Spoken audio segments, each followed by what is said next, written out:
Hello everyone, my name is Chandan Singh. So guys, editorial की parsing करते हैं। द हिंदू का एडिटोरियल है, कोशिश करते हैं गाइस। देखिए, यहाँ लिखा है सेटल्ड सेमेंटिक्स। चलो, ये तो थोड़ा समझ में आ सकता है कि सेटल्ड क्या है। हमारा V3 है। V3 जैसे मैं बोलूँ कि ब्रोकन चेयर, टूटी हुई कुर्सी हो जाएगी ना। तो वैसे ही सेटल्ड मतलब कि ऑलरेडी तय हो गया है, सेटल हो गया है, लोग मान गए हैं, अग्रीड है। ये तो समझ में आ गया। अब सिमेंटिक्स नाउन ही लग रहा है ये, क्योंकि यहाँ अगर एडजेक्टिव है तो इसके राइट हैंड साइड में ऑफ कोर्स नाउन होगा। तो सिमेंटिक्स का मतलब क्या है? वैसे तो सिमेंटिक्स का मतलब होता है अर्थ से रिलेटेड होता है, अर्थ विज्ञान या ये अर्थ ही समझिए, शब्दों का अर्थ मान लीजिए। तो सेटल सिमेंटिक्स कुछ शब्दों के बारे में है जो कहा जा रहा है कि वो सेटल्ड है, ऑलरेडी वो तय है, सेटल्ड है, लोग ऑलरेडी अग्रीड हैं, कुछ ऐसा कहा जा रहा है। आगे देखते हैं। सिमेंटिक्स वैसे आप गूगल सर्च भी कर लेना, ये शब्द से रिलेटेड ही है। अब यहां पर देखते हैं क्या है कि nothing of worth will be gained by removing two words from the preamble. Two words, word से रिलेटेड देख लीजिए। अब यहां विल बी पे ध्यान दीजिए। विल बी क्या है? यही हमारा यहां से प्रेडिकेट की शुरुआत है, राइट? ये हमारा वर्ब है, यानी कि इससे पहले ये सब्जेक्ट होगा। नथिंग ऑफ वर्थ, नथिंग मतलब कुछ नहीं, वर्थ मतलब कुछ अच्छी बात, कुछ योग्य, कुछ बेनिफिट।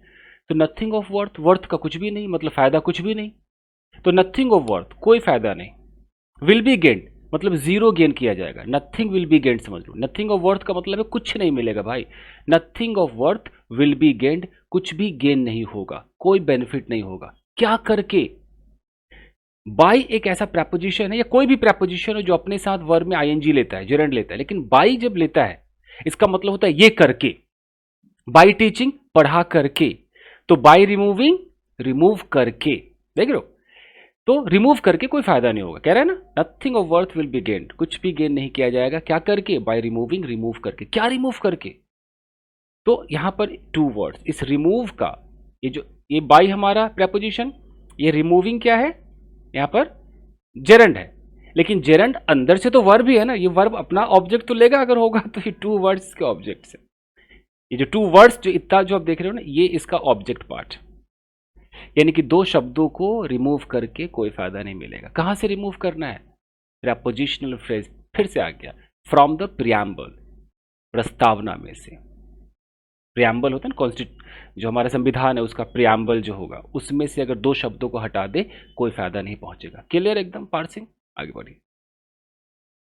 अब देखिए, कई बार हिंदी करना थोड़ा मुश्किल भी हो जाता है। यहां लिखा है कि द कॉल, ठीक है। अब अचानक यहां पर एक प्रपोजिशनल फ्रेज आ गया, फॉर द रिमूवल। फिर एक प्रपोजिशनल फ्रेज आ गया, ऑफ द वर्ड्स। वो कौन से वर्ड्स हैं? उसको इन्वर्टेड कॉमा में उनको रखा गया है, सेकुलर एंड सोशलिस्ट। फिर एक प्रपोजिशनल फ्रेज आ गया, फ्रॉम द प्रियम्बल। प्रियम्बल के बाद एक और प्रपोजिशनल फ्रेज आ गया, टू द कॉन्स्टिट्यूशन। फिर एक प्रपोजिशनल फ्रेज आ गया, of India is no longer a fringe fantasy. यहां पे फुल स्टॉप है। प्रपोजिशनल फ्रेज का खेल देखिए आपका इस। अब हम कैसे समझेंगे? तो चलिए पार्सिंग करते हैं। अब इसको इत्मीनान से समझते हैं। जादू। इज नो लॉन्गर, यानी कि यहां से हमारा क्या है? प्रेडिकेट की शुरुआत है ना। Is no longer a fringe fantasy. No longer का मतलब कि अब नहीं है।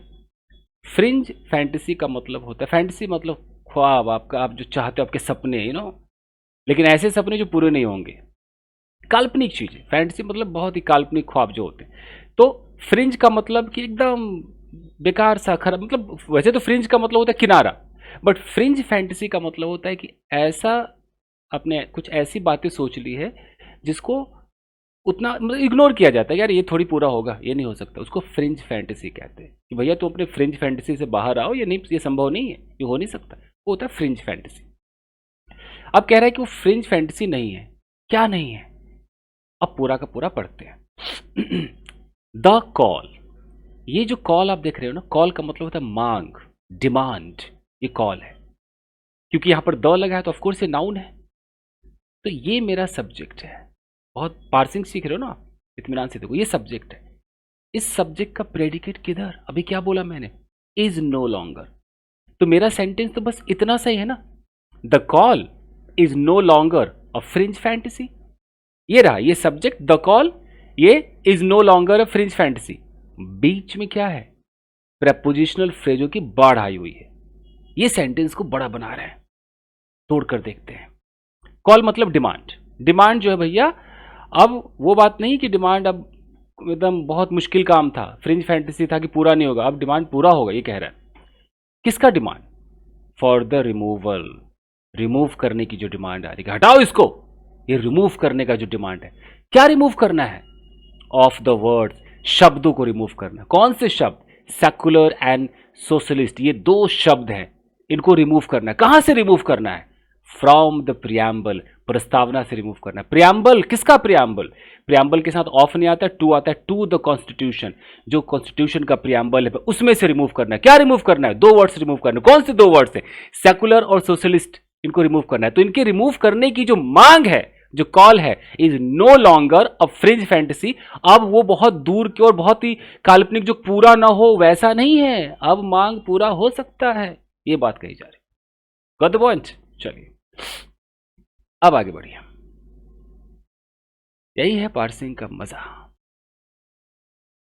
With someone as senior and influential as the Rashtriya Swayamsevak संघ आरएसएस जनरल सेक्रेटरी दत्तात्रेय हो, होसा होसाबेल, मैं इसको प्रोनाउंस ही नहीं कर पा रहा, होसाबेल या होसाबाल, आई डोंट नो, होसाबेल हो सकता है।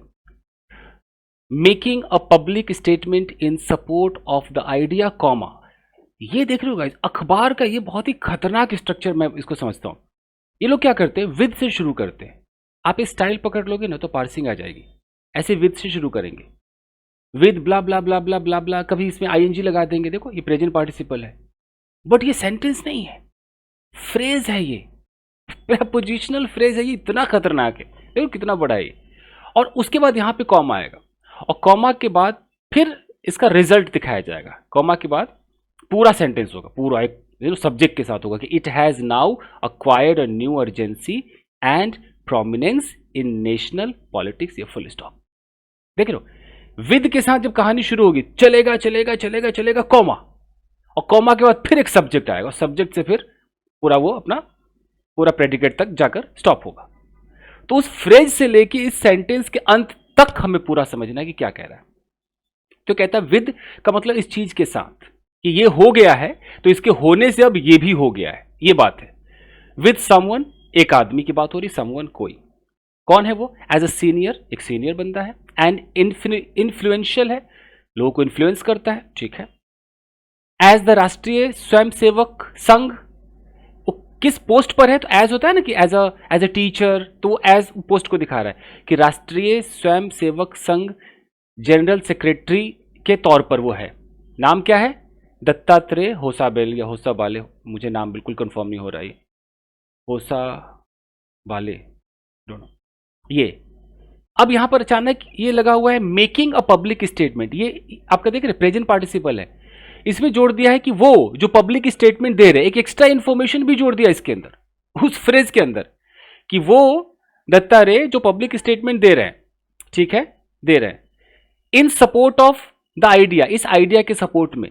तो इनके ये जो मिस्टर दत्तात्रेय हैं, ये जो पब्लिक स्टेटमेंट दे रहे हैं, तो इनके ये देने के साथ ऐसी बात कही जाती है कि ये जो कर रहे हैं ना, इसके साथ ही अब क्या हुआ, इनके करने से क्या हुआ, result, it has now acquired a new urgency, अब इस मुद्दे में एक नई अर्जेंसी आ गई है। इट हैज नाउ अक्वायर्ड, कि इस चीज ने अक्वायर कर लिया है, प्राप्त कर लिया, क्या चीज, न्यू अर्जेंसी, बहुत ही नया अर्जेंसी आ गया है, एंड प्रोमिनेंस, बहुत ही महत्वपूर्ण हो गया है इन नेशनल पॉलिटिक्स, नेशनल पॉलिटिक्स में अब ये बात बढ़ गई, क्योंकि वही इस बात को उठा रहे हैं, तो उनके ये कहने से अब ये बहुत इंपॉर्टेंट हो गया है, ये कहने वाली बात उन्होंने कहा है ये, ठीक है, यहां तक हो गया।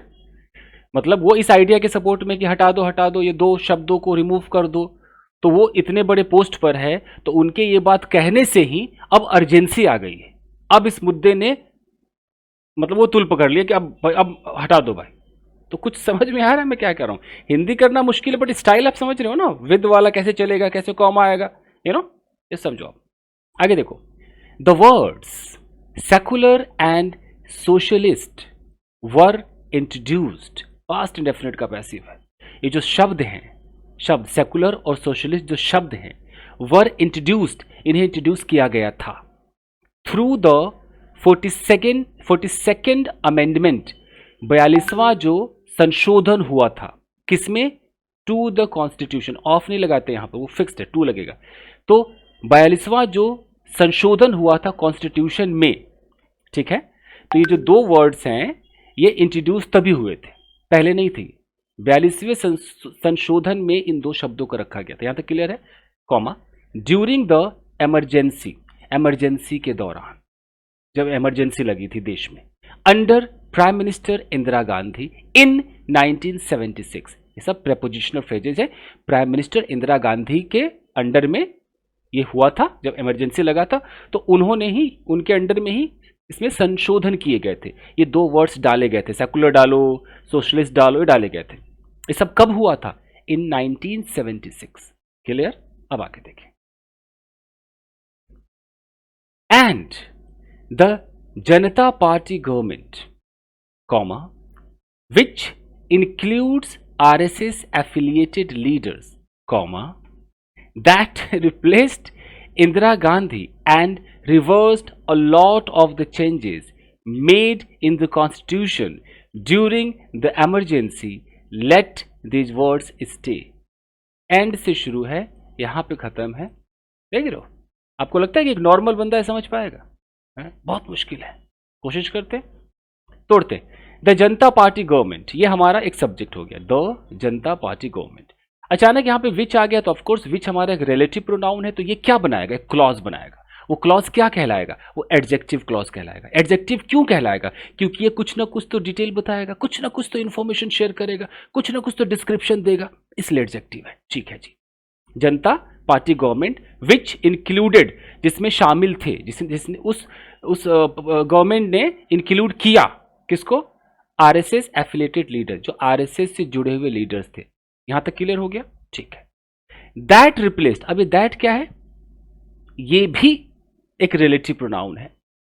दैट रिप्लेस, जिसने रिप्लेस कर दिया इंदिरा गांधी को, एंड रिवर्स्ड, और उसने रिवर्स कर दिया, a lot of changes made in constitution, constitution में बहुत सारे चेंज हुए थे, सबको रिवर्स कर दिया कि हम नहीं मानते, हम नहीं मानते, हम नहीं मानते।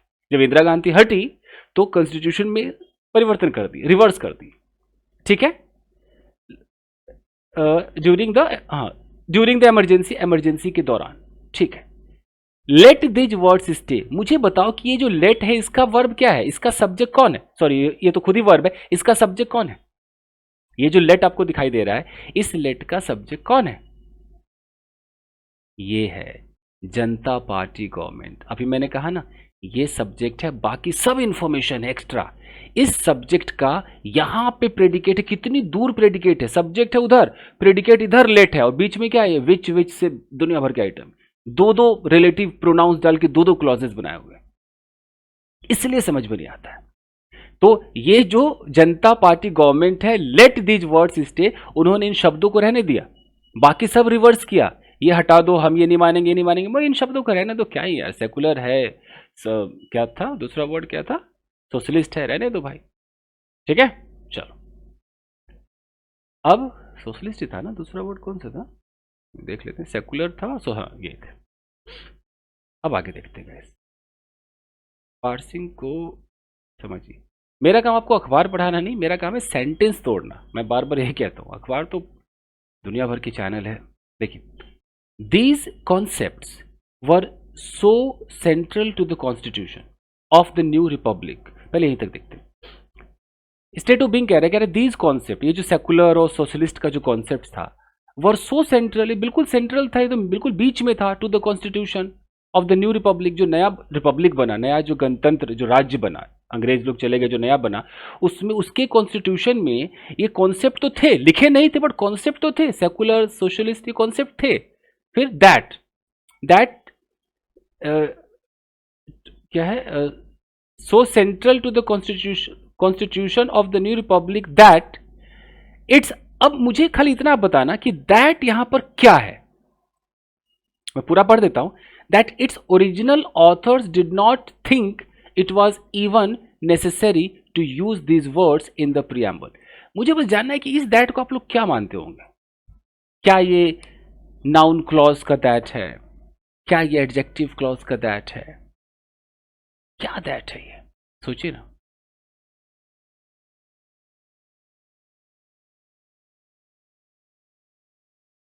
सोचा। एक सेंटेंस आपको बताता हूं।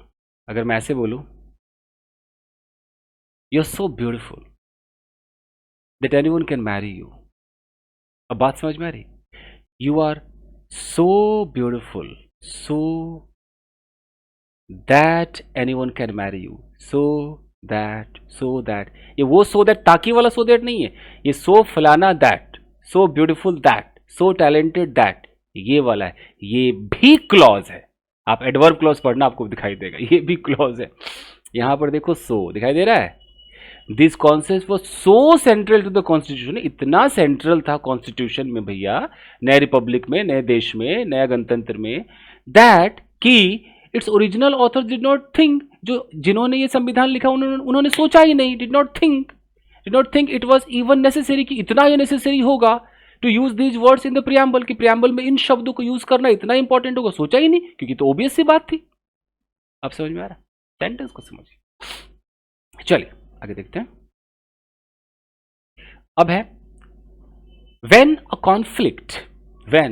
conflict over India's national identity began to emerge during the 1970s। एक कॉमन सी बात है, जब when से सेंटेंस की शुरुआत होगी तो ऑफकोर्स एक कॉमा होगा, उसके बाद दूसरा सेंटेंस होगा। ये सब क्लॉजेस का खेल है। ये सारे के सारे आपके सबऑर्डिनेट क्लॉजेस होते हैं, जो एडवर्ब क्लॉज के अंदर ये आएगा।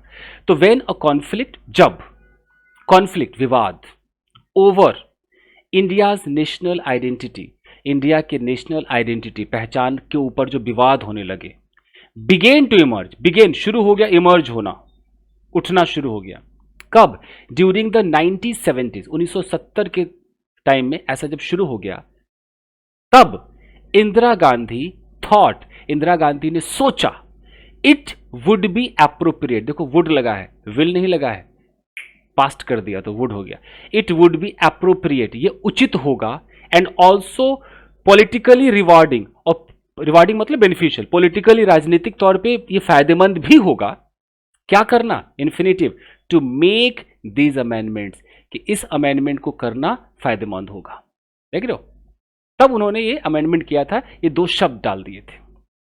अब देखिए, the Hindutva camp never really opposed these concepts historically.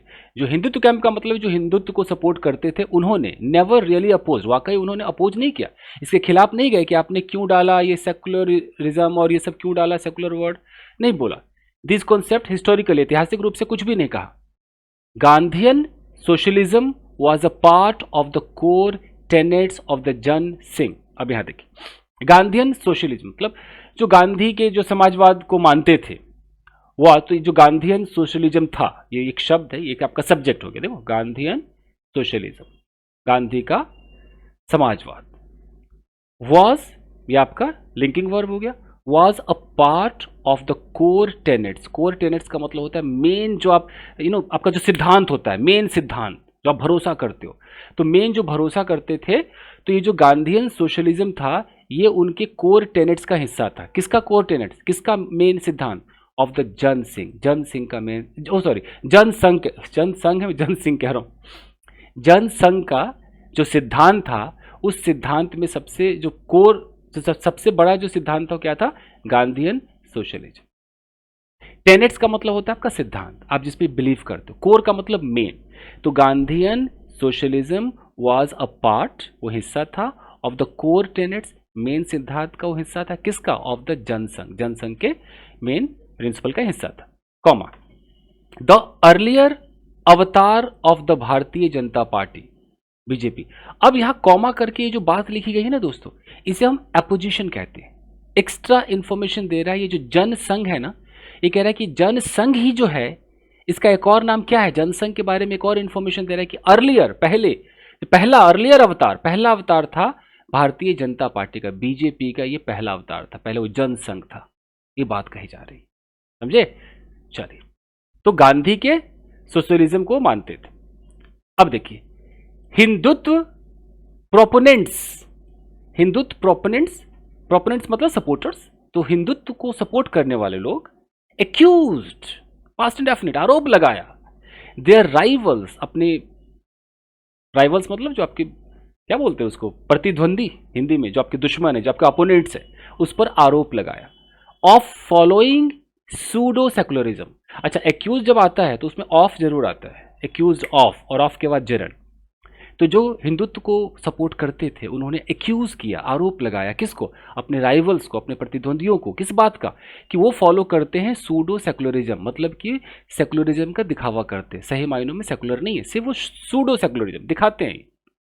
And bye implication, implication मतलब इनडायरेक्टली, इनडायरेक्टली क्लेम्ड, और इनडायरेक्टली जो हिंदुत्व प्रोपोनेंट्स है इन्होंने दावा किया, क्लेम्ड टू बी, होने का दावा किया, क्या, जेन्युइन सेकुलरिस्ट। उन्होंने कहा कि हम है जेन्युइन, जो सेकुलरिस्ट होते हैं हम हैं, और अपने प्रतिद्वंदियों क्या कहा कि तुम लोग क्या हो, सूडो सेकुलरिज्म वाले हो, इसको फॉलो करते। चलो आगे बढ़े। अब क्या बात कही जा रही है, the words secular and socialist, ये जो दो शब्द हैं secular and socialist, have attained, present perfect tense, attained, प्राप्त कर लिया है, इन दो शब्दों ने अटेन कर लिया है, प्राप्त कर लिया, क्या अटेंड कर लिया है, मीनिंग्स, इन्होंने मीनिंग्स प्राप्त कर लिए हैं। मीनिंग्स कौन से, स्पेसिफिक, खासकर एकदम main, specific, specific to the Indian context, मतलब एकदम इंडियन कॉन्टेक्स्ट के स्पेसिफिक मीनिंग इन्होंने अक्वायर कर लिए, कि इंडियन मतलब इंडियन कॉन्टेक्स्ट का मतलब है कि उसके संदर्भ में, इंडियन संदर्भ में इन्होंने मीनिंग ले लिया है कि भाई कोई सेकुलर का मतलब क्या समझता होगा इंडियन कॉन्टेक्स्ट के अनुसार, सोशलिस्ट का मतलब क्या समझता होगा। तो कह रहे ये जो दो शब्द है ना, इन्होंने भैया एक कुछ मीनिंग्स अक्वायर कर लिए हैं ओवर द ईयर्स, कुछ सालों में भारत के कॉन्टेक्स्ट के अकॉर्डिंग इनके कुछ मतलब हो गए, कि सेकुलर मतलब ये, सोशलिस्ट मतलब ये। अब देखो, तो ये तो हो गया कि ये कह रहा है कि अगर हम किसी को सेकुलर बोलेंगे तो हम ये समझेंगे कि अच्छा इसका मतलब ये है, किसी को सोशलिस्ट बोलेंगे तो इसका मतलब ये है। अब कह रहा है कि secularism is not a rejection of Indian civilisation heritage. कह रहा है कि अगर कोई सेकुलर है तो जो सेकुलरिज्म है, ये हमारा सब्जेक्ट है, ये हमारा लिंकिंग वर्ब है, इज नॉट, नहीं है, और रिजेक्शन, सेकुलरिज्म को रिजेक्शन नहीं है, किस चीज का rejection, of Indian civilisation heritage, मतलब भारत की जो सिविलाइजेशन, जो हमारे हेरिटेज मतलब जो विरासत है, जो धरोहर है, ऐसा नहीं कि आप सेकुलर हो गए तो भारत के धरोहर को आप छोड़ दोगे, उसका रिजेक्शन नहीं है। और एनी रिलीजन, और आप किसी धर्म को छोड़ दोगे, अगर आप सेकुलर हो गए तो आप किसी धर्म के नहीं रहोगे, नहीं, ये नहीं है, बट अ कमिटमेंट, सेकुलरिज्म एक कमिटमेंट है, कमिटमेंट के साथ टू आ रहा है, देखो, to equal treatment of all faith, जितने भी फेथ्स हैं, जो जितने भी धर्म जाति मतलब धर्म पे जो भरोसा करते हैं उनको इक्वल ट्रीटमेंट मिलना चाहिए, ये है सेकुलरिज्म का मतलब, बाय द स्टेट, स्टेट के द्वारा, देश के द्वारा, राज्य के द्वारा, ठीक है। Indira Gandhi had been viewed, Indira Gandhi को हमेशा एक रूप में देखा गया था, had been viewed, past perfect का पैसिव, एज समवन, उस रूप में देखा गया था, someone pandering to Hindu sentiments.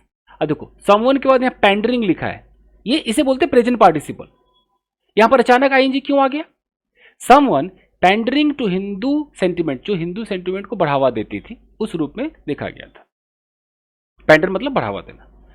Socialism is not about hostility, socialism का मतलब दुश्मनी नहीं है, टू प्राइवेट प्रॉपर्टी, क्या प्राइवेट प्रॉपर्टी से दुश्मनी कर लो, और एंटरप्राइज और प्राइवेट बिजनेस कंपनी से आप दुश्मनी कर लो, तो सब बता रहा है कि सेकुलरिज्म का क्या मतलब है और सोशलिज्म का क्या मतलब है, यहां पर ये द हिंदू बता रहा है। But a pragmatic appreciation of the fact, socialism एक प्रैग्मेटिक एक एप्रिसिएशन है, मतलब एक एप्रिसिएशन क्या होता है, हम किसी की सराहना करते हैं, तो एक प्रैग्मेटिक का मतलब क्या होता है, एकदम प्रैक्टिकल, जो है वो है, एक प्रैक्टिकल सराहना है, ऑफ द फैक्ट, इस बात का, that the state must take proactive measures, कि जो हमारा स्टेट है, जो हमारा देश है, जो हमारा राज्य है, must take proactive measures, proactive measures का मतलब है कि पहले से उपाय ढूंढ ले, वो कुछ होने से पहले, प्रोएक्टिव, कि हमारा ये जो स्टेट है इसको प्रोएक्टिव उपाय करने चाहिए, मेजर्स करने चाहिए, टू टैकल पोवर्टी, गरीबी को टैकल करने के लिए, and expand opportunities for the deprived sections of society, और इनको अपॉर्चुनिटीज देनी चाहिए, एक्सपैंड, बढ़ाना चाहिए अपॉर्चुनिटीज को, किसके लिए? फॉर द डिप्राइव्ड सेक्शन, जो दबे कुचले सेक्शन है, बहुत ही गरीब जो सेक्शन है ऑफ द सोसाइटी, उनके लिए अपॉर्चुनिटीज खोल देने चाहिए, एक्सपेंड कर देने चाहिए। तो ये कह रहा है, ये मतलब है जी, ठीक है। चलिए, the words secularism and socialism reflect a broad consensus. कह रहा है कि अगर आप सेकुलरिज्म और सोशलिज्म वर्ड की बात करोगे तो रिफ्लेक्ट करते हैं, दिखाते हैं अ ब्रॉड कंसेंसस। ब्रॉड मतलब बहुत बड़ा, कंसेंसस मतलब सहमति, एक बहुत बड़े सहमति को दिखाते हैं in Indian politics, Indian politics में, that has held for decades. अब ये जो ब्रॉड कंसेंसस जो है सेकुलरिज्म और सोशलिज्म के बारे में, that has held for decades, ये बहुत दशकों से चलता आ रहा है, दशकों से चलता आ रहा है इंडियन पॉलिटिक्स में। चलिए, there is nothing to be achieved by raking up a meaningless debate on these words. There is nothing, कुछ भी ऐसा नहीं है, टू बी अचीव्ड, जिसे अचीव किया जा सकता है, बाई के बाद ING, by raking up. Rake up का मतलब होता है डिग अप, खोदना, गड़े मुर्दे उखाड़ने वाली फीलिंग आती है, रेकिंग अप। इनको खोद करके, इनको उठा करके कोई फायदा नहीं है। क्या उठा करके? मीनिंगलेस डिबेट, एक ऐसा डिबेट जिसका कोई मतलब नहीं है। ऐसे डिबेट को किस किस पर? ऑन दीज वर्ड्स, इन दो शब्दों पर कोई मीनिंगलेस डिबेट को रेकअप करके there is nothing to be achieved, कुछ भी मिलने को नहीं है। अब देखिए, परहैप्स, शायद, the debate itself is the objective, कि डिबेट अपने आप में एक उद्देश्य है। डिबेट अपने आप में एक ऑब्जेक्टिव उद्देश्य है, क्या करने का? To push a divisive agenda, कि भैया धक्का दे दो डिवाइसिव एजेंडा को, जो बंटवारे के एजेंडा है, डिवाइड करने का जो एजेंडा है ना, उसको पुश कर दो। Push without providing any ideological, legal और practical reasoning for this demand. तो क्या कह रहा है कि टू पुश, ये जो वर्ड्स है, परहैप्स द डिबेट, ये जो डिबेट होगा, इटसेल्फ इज द ऑब्जेक्टिव, ये अपने आप में एक उद्देश्य है, ऑब्जेक्टिव है, क्या करने का? कि पुश अ डिवाइसिव एजेंडा, एक डिवाइसिव एजेंडे को पुश कर दो, विदाउट प्रोवाइडिंग एनी आइडियोलॉजिकल, कोई आइडियोलॉजी मत दिखाओ, कोई राय और सोच और ये विचारधारा मत दिखाओ, legal practical reasoning for this demand, कुछ भी मत दो, बस पुश कर दो, हटा दो। इंडिया चैलेंज, इंडिया का जो चैलेंज है, is not about these two words. India का चैलेंज इन दो शब्दों के बारे में नहीं है, बट इट्स, अच्छा, बट इट्स, जब भी ऐसा आए ना तो समझो कि अगर यहां पर ये, मैं एक और कॉमन सेंस बताता हूं, अगर यहां नॉट अबाउट लिखा है तो यहां पर बट अबाउट समझा करें आप लोग, बट अबाउट। ये अखबार वाले क्या करते हैं? अबाउट खा जाते हैं, मैंने कई बार देखा है। तो India challenge is not about this two words, India का चैलेंज इन दो शब्दों के बारे में नहीं है, but about its continuing struggle, बल्कि इनके लगातार स्ट्रगल के बारे में, संघर्ष के बारे में। किस चीज के लिए संघर्ष? टू टैकल डिस्क्रिमिनेशन, जो भेदभाव को टैकल करे, उसको सामना करे, उसको हैंडल करे, पॉवर्टी, गरीबी को हैंडल करे, एंड अंडर डेवलपमेंट, जो डेवलपमेंट नहीं हो रहा उसके ऊपर काम करे। अब यहां पर विच एक रिलेटिव प्रोनाउन लगा है, जो क्लॉज होगा, विच आर ऑफन इन्फ्लुएंस्ड, और ये जो चीजें हैं, ये डिस्क्रिमिनेशन या ये सब जो चीजें हैं, विच आर ऑफन इन्फ्लुएंस्ड, इनको इन्फ्लुएंस किया जाता है by the caste and religious origins, caste और धर्म की उत्पत्ति, religious origins of its citizen, जो सिटीजन्स हैं उनका जो धर्म और कास्ट की जो उत्पत्ति है उसके ऊपर, उनके द्वारा इसको इन्फ्लुएंस किया जाता है। देख रहे हो, विच आर ऑफन इन्फ्लुएंस्ड, इनको इन्फ्लुएंस किया जाता है किसके द्वारा? By the caste and religious origins of its citizen, भारत के सिटीजन के कास्ट, जाति, रिलीजियस मतलब धर्म के ओरिजिन्स, किस जाति किस धर्म से है, उसके ऊपर इन्फ्लुएंस किया जाता है। ये जो क्रिमिनेशन वगैरह होता है, वो डिस्क्रिमिनेशन जो होता है, क्रिमिनेशन कह रहा हूं। द संघ परिवार, ये जो संघ परिवार है, एंड द बीजेपी, ये जो बीजेपी है, could serve the country, could मतलब पास्ट नहीं, प्रेजेंट से लेके फ्यूचर, चांस है कि वो सर्व कर सकते हैं कंट्री को बेटर, एक अच्छे तरीके से सर्व कर सकते हैं। क्या करके? Bye focusing on these challenges, in challenges पर फोकस करके, रादर देन वेस्टिंग एनर्जी, ये नहीं कि एनर्जी वेस्ट कर रहे हैं ऑन डिवाइसिव डिबेट, बंटवारे वाले डिबेट पर, ऑन सेटल्ड सेमेंटिक, जो ऑलरेडी सेटल्ड है, दो शब्द ऑलरेडी सेटल्ड है, तो इस पर काहे का डिबेट करना भाई? ये बात कही जा रही है। क्लियर है? कई बार क्या होता है कि कई बार हिंदी करना मुश्किल होता है, जैसे ये जो कास्ट एंड रिलीजियस और ओरिजिन्स ऑफ इट्स सिटीजन्स, इसका वो हिंदी करना मुश्किल है जो जो हिंदी एक शुद्ध हिंदी होती है। बट मैंने ओवरऑल समझा दिया आपको। मेरा काम पार्सिंग करना है कि सेंटेंस में ये क्या सब्जेक्ट है, क्या वर्ब है, कैसे ये सेंटेंस बन रहा है, कहाँ इन्होंने क्या हिडन रखा है, बस ये बताना मेरा काम। चलिए guys, thank you very much everybody. Video को लाइक कीजिएगा, मिलते हैं अगले एपिसोड में। Thank you.